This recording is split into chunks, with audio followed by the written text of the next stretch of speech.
베드로는 사람들이 술 취했다라는 말을 듣고 가만히 있지 않았죠. 일어나서 적극적으로 자신들의 이런 모습을 변론하기 시작했습니다. 너희들이 보는 것은 이거는 술 취한 게 아니다. 그러면서 구약에서 이미 약속되어 있었던 것이다. 이건 하나님의 계획하심이야라고 그렇게 이야기를 합니다. 말씀의 성취라는 거죠. 그 근거로 제시한 것이 요엘서입니다. 베드로가 구약에 있는 많은 말씀들을 인용하는데 가장 두드러지고 영향력이 큰 것이 바로 이 요엘서 말씀이죠. 16절부터 21절까지의 한 베드로의 이 요엘서의 말씀, 많은 구약의 그 여호와의 날에 대한 기대감이나 그런 것들을 표현한 것들이 많이 있지만 왜 하필 베드로는 요엘서를 인용했을까요?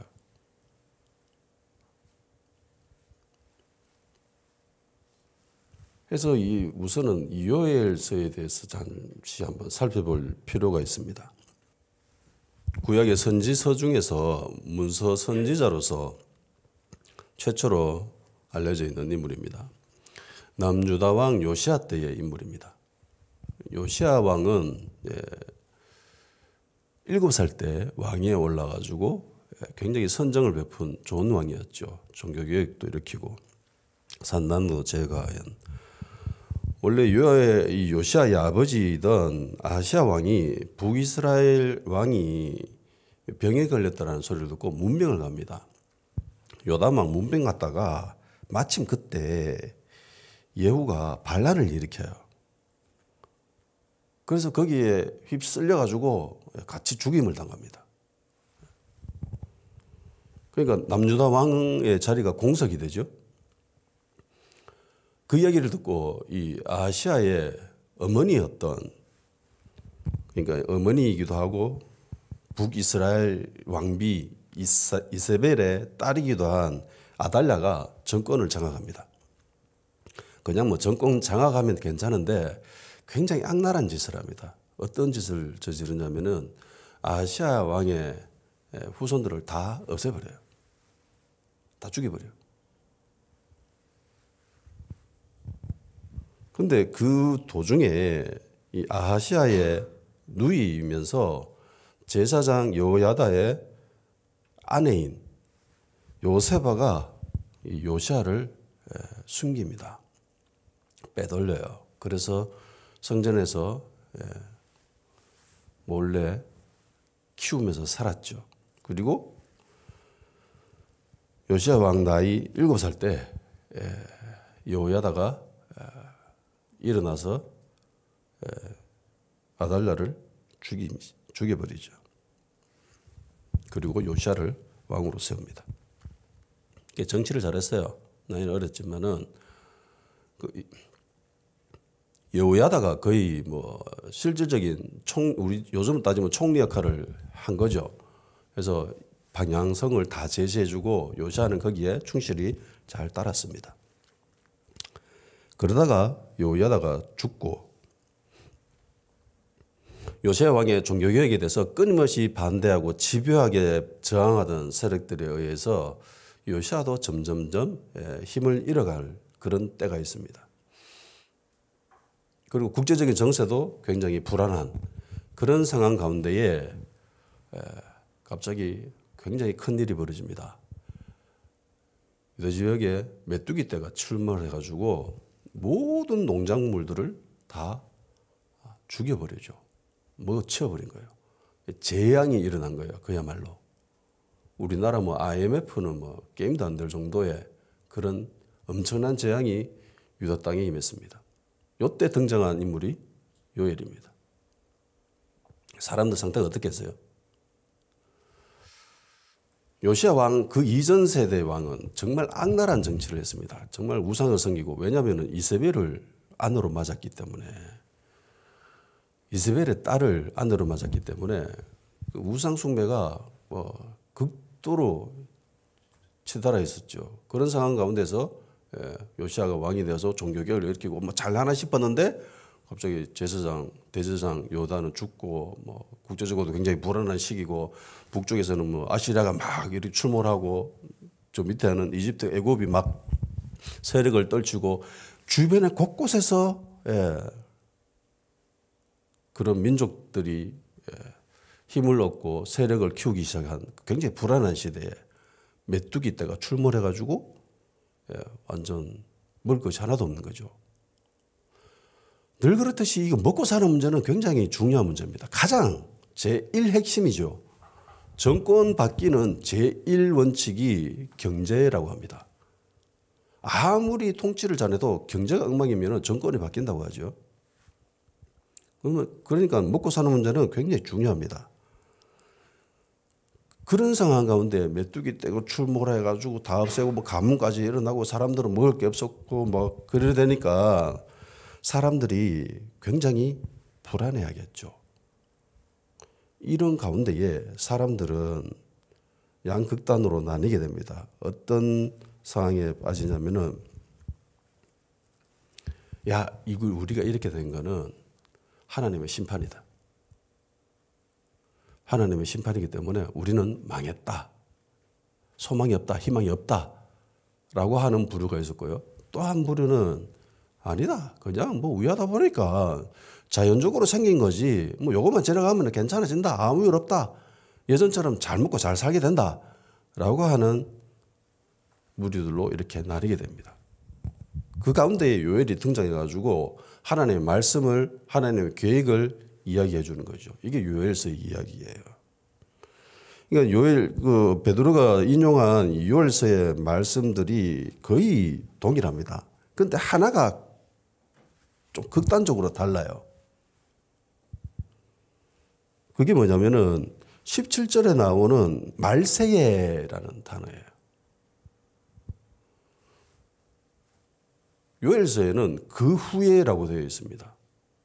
그런데 베드로는 이것을 말세라는 단어로 바꿔버리죠. 대체합니다. 왜 이렇게 했냐면은 요엘서에서 주도적으로 굉장히 강하게 표현하는 단어 중에 하나가 여호와의 날입니다. 본문에도 보면은 20절에 주의 크고 영화로운 날이라는 말이 있죠. 이게 이 날이 여호와의 날입니다. 요엘서를 기점으로 여호와의 날이라는 이 단어가 굉장히 많이 등장하기 시작합니다. 이 여호와의 날은 사람들에게 당시 유대인들에게 어떤 의미로 남게 되냐면은 역사 가운데에 굉장히 보통 평범한 날이 있고 굉장히 중요한 날이고 특별한 날이 있잖아요. 역사적인 날. 그런 날을 여호와의 날이라는 개념으로 받아들이기 시작했습니다. 뭐 북이스라엘이 멸망한다든가 남유다가 멸망하고 뭐 포로로 끌려가고 이런 역사 속에서 굉장히 강하게 뇌리에 박히는 그런 날들이 있잖아요. 그런 것들을 여호와의 날이라고 불렀습니다. 그리고 또 하나 의미가 있는데 그게 어떤 의미냐면은 마지막 때, 마지막 날, 주님의 심판하시는 날, 그런 의미, 이중적인 의미를 가지고 있었던 거죠. 처음에는 그런 역사적인 날의 인식이 좀 더 강했지만은 시간이 흐르면서 점점점 이 마지막 때라는 그런 인식이 더 강하게 유대인들 머리에 박히게 됩니다. 시간이 지나면서 로마의 압제를 통해서 사람들은 점점 기대감이 생기는 거죠. 메시아, 여호와의 날, 구원 이런 것들. 그 가운데에 예수님이 등장했기 때문에 예수님이 제자들 보고 날 따라와라고 했을 때 그들은 메시아에 대한 인식이 이미 개념이 있었거든요. 그러니까 따라간 거예요. 아무런 인식도 없이 아무런 개념도 없이 따라간 게 아니라는 겁니다. 평소에 가지고 있었던 거예요. 하나님의 일에 대한 열심과 그런 열망이 있었던 사람들입니다. 그런 의미에서 같은 맥락이에요. 천사가 나타나 마리아에게 처녀가 잉태하여 아들을 낳을 것이다라는 네가 아이를 가지게 될 것이다라고 하는 그 말을 마리아가 선뜻 받아들이죠.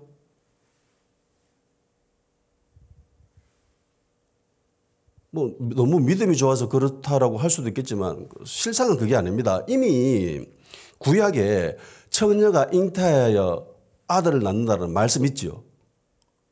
그 아이의 이름을 임마누엘이라 하리라. 그 말씀을 이미 알고 있었던 겁니다. 그리고 어느 정도는 그런 기대감을 이스라엘의 처녀라면은 누구든지 한 번쯤 기대하는 거죠. 그런 가운데 천사가 나타나서 너는 처녀이지만은 성령의 힘을 잉태하게 될 것이다. 아들을 낳게 될 것이다. 그 말을 듣고 수긍할 수 있었던 거죠. 아무런 전혀 개념이 없는 상태에서 그런 말을 하면은 잘 못 받아들입니다. 그래서 요엘서에는 그 후에라는 이 말이 베드로는 말세라는 단어로 대치한 거죠. 그래서 베드로는 사람들에게 이야기해 줍니다. 야, 너희들이 지금 보는 건 이건 술 취한 모습이 아니야. 이건 요엘이 기록하고 있었던 그 마지막 때에 여호와의 날, 그때 임할 때에 일어난 일, 모든 사람들에게 하나님의 영이 임하는 그 모습이야라고 기록하고 이야기를 해주는 거죠. 그날이 되면은 하나님의 영이, 여호와의 영이 모든 사람들에게 임하게 된다고 합니다. 그러면서 종들에게도 보여준다고 하죠. 종이라는 존재는 굉장히 비천한 존재입니다. 보잘것없는 존재죠. 가치 없는 존재입니다. 그런 사람들에게도 임하게 된다는 거죠. 대체로 구약에 나오는 하나님의 영이 임했던 사람들은 굉장히 고귀한 사람들이었습니다. 그죠? 뭐 선지자, 제사장, 왕, 그리고 성막을 지을 때 하나님의 영이 임해가지고 그 성막을 잘 만들 수 있게 된 그런 사람들, 대체로 지위가 높은 사람들, 덕망 있는 사람들, 영향력 있는 사람들, 뭐 그런 사람들이었습니다. 근데 마지막 때는 그게 아니라는 거죠. 모든 사람들이 다 부어진다는 겁니다. 신무고와 막론하고 모든 사람들에게 부어지는 것이 마지막 때의 모습이다라는 겁니다. 비천한 사람들에게는 상상할 수도 없는 큰 축복인 거예요.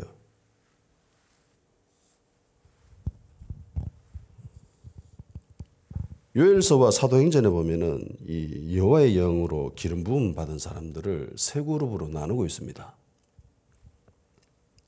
첫 번째, 자녀들은 예언한다고 하죠. 두 번째, 젊은이들은 환상을 본다고 합니다. 마지막으로 늙은이들은 꿈을 꾸게 된다고 합니다. 우선 한번 살펴봅시다. 자녀들은 예언할 것이다. 아이들이 예언할 것이다.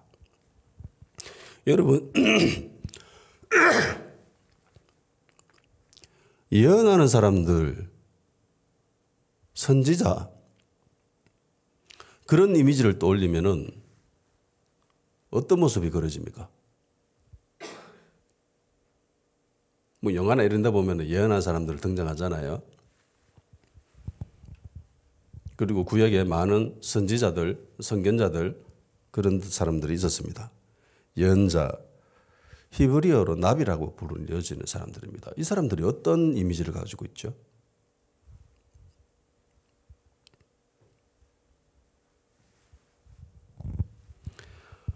예언은 말 그대로 미래에 일어날 일에 대해서 설명해 주는 사람들입니다.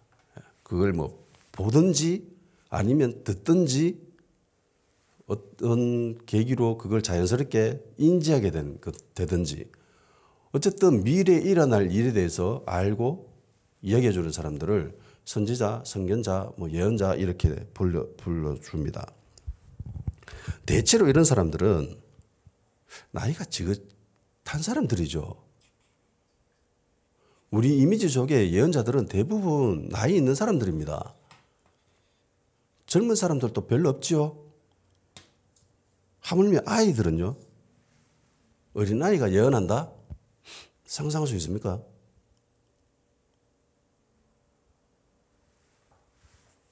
근데 이 예언하는 사람들, 나비라는 이 사람들은 우리는 보통 미래의 일을 알고 이야기해 주는 사람들이라는 인식이 강하죠.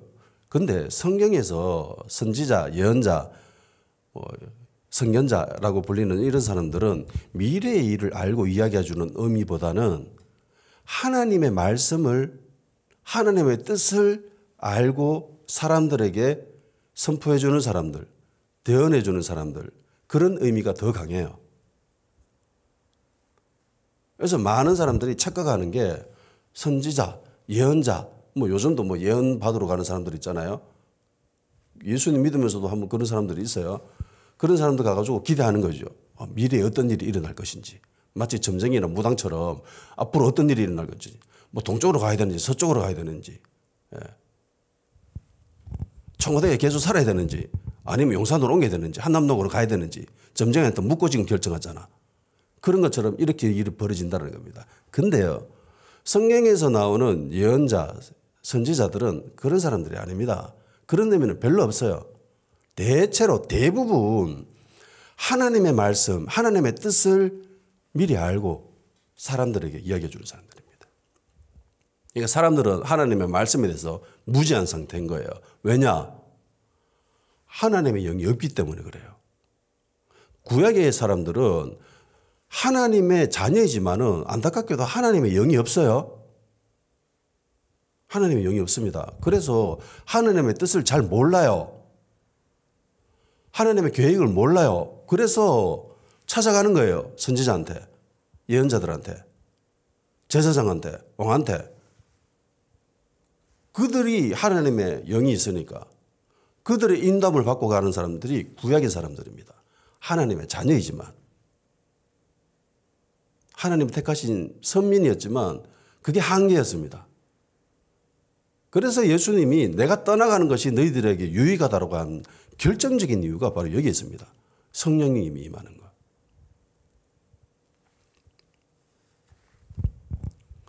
대부분 선지자라고 하면은 우리는 나이 지긋한 사람들, 머리 희고, 수염 있고, 간혹 지팡이도 쥐고 있는 그런 이미지를 떠올리는데 성령이 임하게 되면은 어린아이가 예언하게 된대요. 어린아이가 미래의 일을 알고 어린아이가 하나님의 뜻을 알고 어린아이가 하나님의 말씀을 선포한답니다. 그런데 지금은 이 어린아이에 대한 인식이 굉장히 좋아졌잖아요. 심지어 어린아이라고 하는 어린이라고 하는 단어까지 있습니다. 소법방정환이 그런 단어를 만들었잖아요. 그전까지는 없었어요. 어린아이들을 부르는 단어가. 굉장히 어린이에 대한 인권이 가치를 굉장히 낮게 봤죠. 유대도 마찬가지입니다. 옛날에는 더 심했잖아요. 어린아이들은 어리석은 존재로 인식했습니다. 미련한 존재로 인식했습니다. 결정적인 이유는 율법에 대해서 잘 모르기 때문에 말씀을 잘 배우지 못했기 때문에 말씀 배우지 못하고 율법에 대해서 잘 알지 못하는 사람은요 인간구실을 못한다고 생각했습니다. 제대로 된 인간이 아니라고 생각했습니다.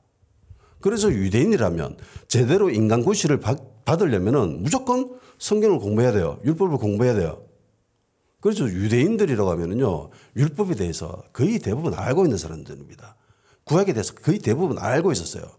그런 의미에서 제가 지난주에 베드로가 이 성경 구절을 구약을 인용한 것은 그냥 몰랐는데 백지 상태인데 갑자기 떠올랐다는 게 아니라고 이야기한 게 그 말입니다. 그래서 잠언 22장 15절에 아이의 마음에는 미련한 것이 얽혔으나 징계하는 채찍이 이를 멀리 쫓아내리라. 그러니까 어린아이에 대한 이미지가 미련하다, 어리석다라는 등식이 성립되어 있는 거예요. 그런데요, 성령이 임하게 되면은 변화된다고 하죠. 완전히 다른 존재로 변화됩니다. 하나님의 뜻을 알게 되고 그 말씀을 선포하는 굉장히 놀라운 능력을 소유하게 되는 겁니다. 두 번째, 젊은이들이 환상을 본다고 하죠. 대체로 이 젊은 세대들, 질풍노도의 시기라고도 하는 이 젊은 시대는 현 상황에 대해서 수긍하거나 받아들이기보다는 비판적이고 공격적인 자세를 취합니다. 대체적으로 이래요. 나이가 지긋하게 먹으면 현 상황에 대해서 뭐 불만이 있더라도 뭐 그걸 어쩔 수 없지 이렇게 받아들일 수 있는데 젊은 사람들은 그렇지 못하죠. 예. 젊은 사람들은 현 상황이 자신들의 마음에 들지 않으면 굉장히 붕괴합니다. 일어나서 비판하고 공격하고 그런 사람들이 젊은이들입니다. 반항의 시대고요. 적개심이 강합니다. 거기다가 육체적으로 굉장히 강한 시기잖아요. 그렇기 때문에 정욕이 굉장히 강한 시대고 욕심도 강한 시대입니다. 그래서 젊은이들은 이 땅의 것들을 비판하면서 동시에 이 땅에 있는 것들을 적극적으로 취하려고 하는 그런 이중적인 자세를 취하고 있는 세대가 바로 젊은 세대들입니다. 이 땅의 것들을 굉장히 탐닉하죠. 그래서 그들의 정욕을 만족시키기 위해서 그들의 욕심을 만족시키기 위해서 범죄도 많이 일으키는 세대가 이 젊은 세대입니다. 늘 범죄를 많이 일으키는 세대들은 젊은이들이죠. 어린아이들은 범죄 잘 못 일으키죠. 늙은 사람도 마찬가지입니다. 대부분 젊은 사람들입니다. 그래서 나중에 후회하잖아요. 그때 내가 철이 없었다라고 이야기하면서. 가장 많이 실수하고 넘어지고 방황하는 세대가 바로 이 젊은 세대들입니다. 이번에도 젊은 세대들의 굉장히 비참한 이야기를 우리가 겪게 되었잖아요. 내가 그 동영상 편집해주는 설명해주는 유튜버의 이야기를 봤는데 그 사람이 이제 어떤 카메라를 소개해주기 위해서 바깥에 잠시 촬영하러 나갔어요. 근데 마침 그때가 할로윈 그때였습니다.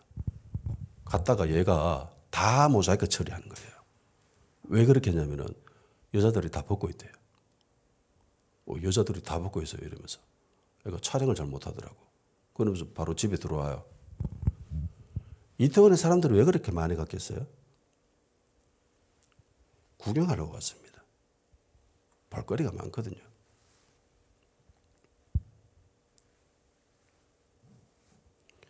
물론 젊은이들의 잘못도 있지만은 거기에 제대로 대처하지 못한 정부의 잘못이 더 크기도 합니다. 예. 원래 내가 이야기하고 하는 거는 원래 젊은 세대들은 그런 세대다라는 거예요. 예. 그런 것들을 추구하고 그런 것들을 좋아하고 그런 것들을 따라가고. 근데 이런 젊은이들이 방황하고 있는 젊은이들에게 성령이 임하게 되면은요, 달라지게 돼요. 어떻게 되냐면은 환상을 보게 된대요. 환상. 어떤 환상이죠?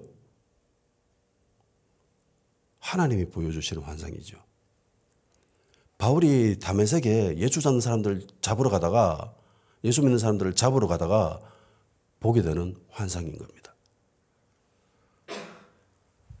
마게도니아 사람들이 와 이쪽으로 가라고 막 손짓하는 그런 환상인 거예요. 하나님이 주시는 환상인 거예요.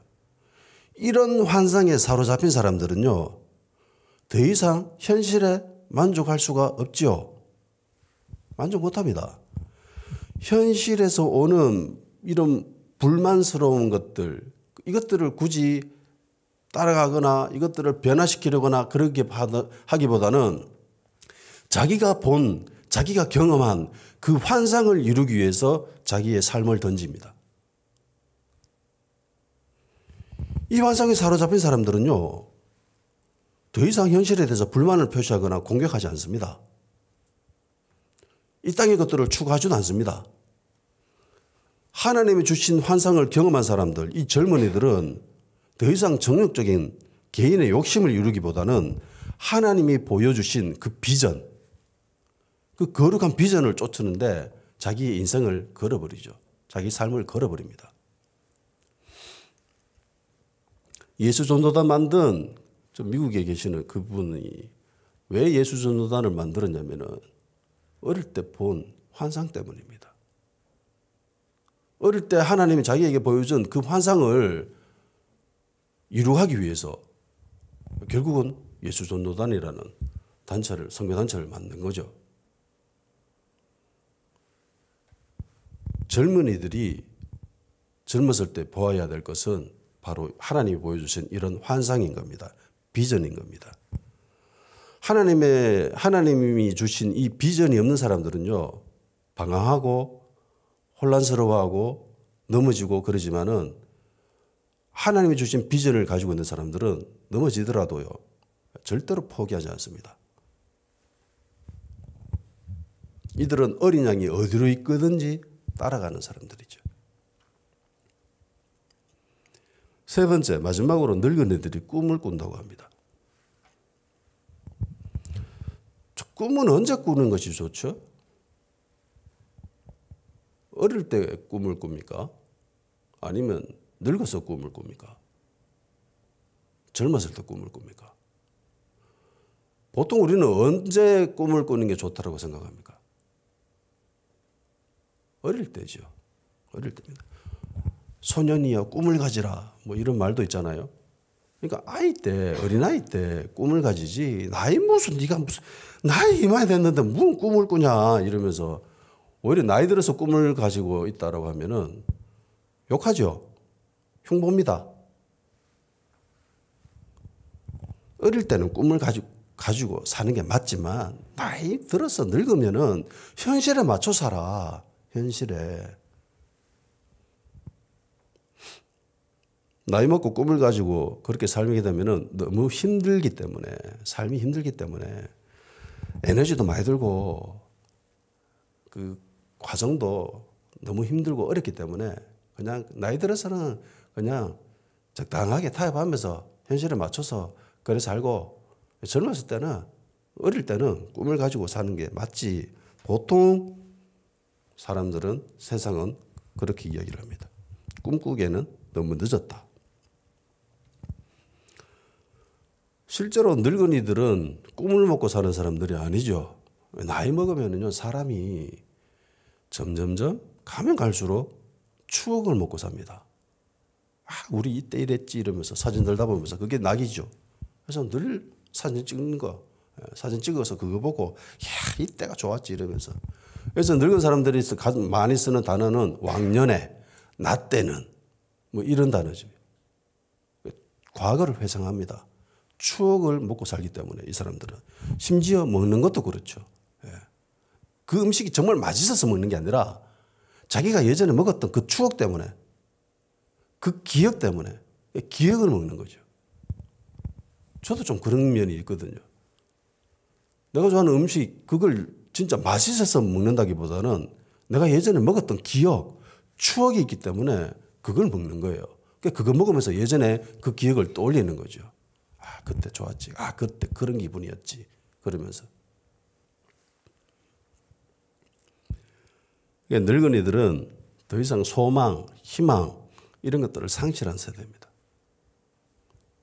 절망밖에 없죠. 남은 것이라고는 죽음입니다. 죽음이 자기 앞에 딱 기다리고 있습니다. 예전에 장례식 간다고 한번 가본 적이 있었는데 그 화장터를 갔어요. 근데 그 화장터가 희한했습니다. 저 성주 쪽에 가는 길에 있었는데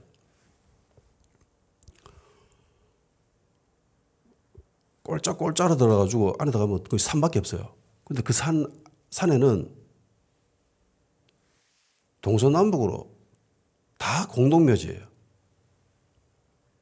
다 공동묘지예요.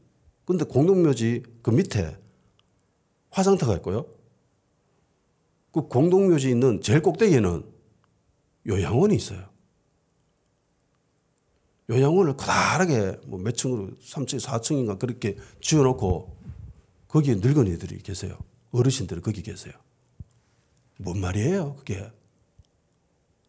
정말 잔인하다고 생각했습니다. 현실이라 할지라도 그렇게 해서는 안 되잖아요. 정말 잔인해요. 거동도 못하고 늙고 병들으신 분들을 그 요양원에 꼭대기에 그거다 뭐 해놓고 그 꼭대기에서 보이는 게 뭡니까? 다 묘지밖에 없어요. 무덤밖에 없어요. 그리고 그 밑에는 화장터예요. 정말 잔인해요. 그러니까 그 보면서 야, 여기는 이 꼴짝이는 절망밖에 없다. 죽음밖에 없구나. 그런 생각을 했습니다. 미래가 없습니다. 늙은이들은. 미래는 늘 어린아이의 몫이지요. 꿈꾸는 것은 늘 어린아이의 몫입니다. 근데요, 이런 사람들에게 성령이 임하잖아요. 그럼 늙은이들이 꿈을 꾼다죠. 늙은이들이 희망을 가지고 소망을 가진답니다. 그러니까 절망밖에 없는 사람들에게 희망이 생기고 소망이 생긴다는 거예요. 아브라함이 그랬죠. 나이 100세에 무슨 아이를 가집니까?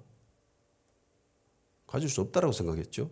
근데 아브라함은 하나님이 주신 꿈을 가졌죠. 늙어서. 나이 80대 가지고 아이 생긴다라는 그 말씀을 누가 믿습니까? 아브라함도 그랬고요. 노아도 그랬죠. 그리고 모세도 마찬가지입니다. 늙어서 꿈꾸죠. 젊었을 때 꿈을 가졌잖아요. 내가 이들을 이집트에서 이끌어내리라. 실패하죠. 그러고 광야 가서 40년을 더 있어. 나이 80에 하나님이 또 꿈 줍니다. 너희가 이 백성들을 이끌어내서 가나안 땅에 가야 되겠다. 모세가 그 꿈을 받아들입니까? 안 받아들이죠. 굉장히 강하게 거부합니다. 왜냐하면 젊었을 때 그 상처가 있기 때문에, 트라우마가 있었기 때문에 내가 예전에 한번 해봤는데 끔찍한 일을 경험했거든. 그리고 40년 동안 지금 이 광야에서 살게 되는 거예요. 40년 동안 이집트 왕자로 살았다가 지금 이 광야에 그냥 목동지기로 양치는 사람으로 그래 40년을 살았는데 뭐 이제 늙어가지고 내가 젊었을 때 하나님이 그래 주시지 왜 늙어서 그런 꿈을 주십니까? 라고 대들다가 하나님께 혼나지요. 갈렙도 그렇습니다. 갈렙도 다 늙어가지고 가나안 땅에 들어가가 그것도 전쟁하기 가장 빡신데 내가 여기 가겠다 하면서 내가 늙었지만 내가 힘이 아직 창창하다 이러면서 그래서 가서 전쟁을 해서 자기 기업을 쟁취합니다.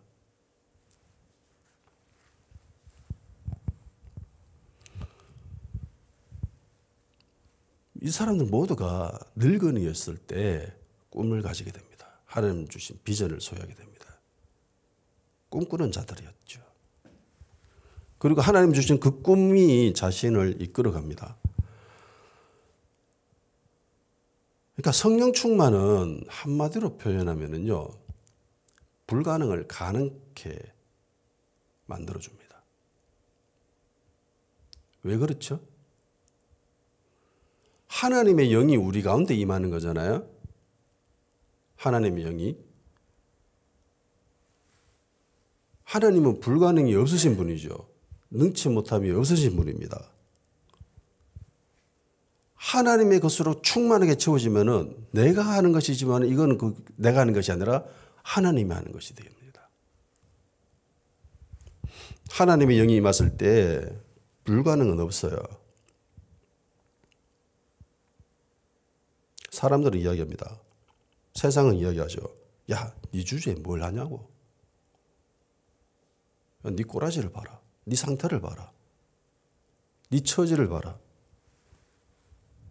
네 같은 게 어떻게 그런 일을 하냐 라면서 비웃습니다. 조롱합니다.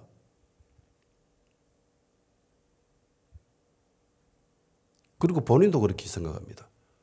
내가 하는 게 그렇지 뭐. 나 왜 이렇게 재수 없지? 나 하는 일마다 안 돼. 그렇게 자학하는 사람들도 있습니다. 이런 말은 주님의 말이 아니에요. 주님의 말이 아닌 것들은 말할 필요가 없습니다. 아무리 비천한 자랄지라도 하나님의 영이 임하면은요, 굉장히 고귀한 일들을 감당할 수 있게 됩니다. 자녀들은 예언하게 되고 청년들은 환상을 보고 늙은이들은 꿈을 꾸게 됩니다. 그 모습은 비록 술 취한 것처럼 보이지만은 그 안에는 이런 것들이 싹트고 있어요. 이런 것들로 채워지고 있습니다. 그래서 자신의 처지나 상황을 보면서 한계를 정하지 마십시오. 뭐 내가 이렇지 뭐, 우리가 이렇지 뭐. 그렇게 한계를 정하지 마십시오. 하나님이 영이 임하게 되면은요, 모든 것이 가능하게 됩니다. 불가능은 없습니다. 아멘? 성령님이 임하셨을 때에 성령으로 충만함 받는 사람들은 더 이상 삶을 자기의 욕심이나 개인의 정욕을 위해서 살아가는 게 아니라 하나님이 주신 거룩한 비전, 꿈, 주신 말씀, 언약 그런 것들을 위해서 살아가게 되는 거예요. 자기들의 관심사는 이제 그런 것들인 거예요.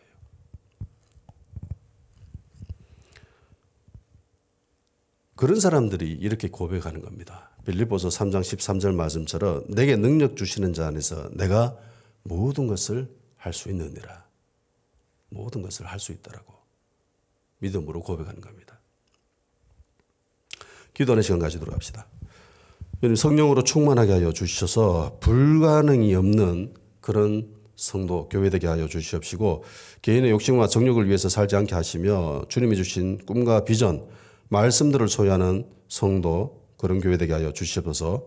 자녀들은 예언하는, 청년들은 환상을 보는, 늙은이들은 꿈을 꾸는 그런 교회 되게 하여 주시옵소서. 기도하는 시간 가지도록 합시다.